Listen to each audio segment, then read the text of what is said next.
Okay, guys, one of the students asked me what is the most common number, how to find the most common number.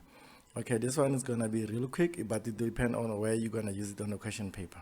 So you're basically going to do equal sign, and you're going to type the word mode, and you're going to do open bracket, and you're going to select the area where you want to check the most common number, and then you're going to do close bracket, you're going to press enter.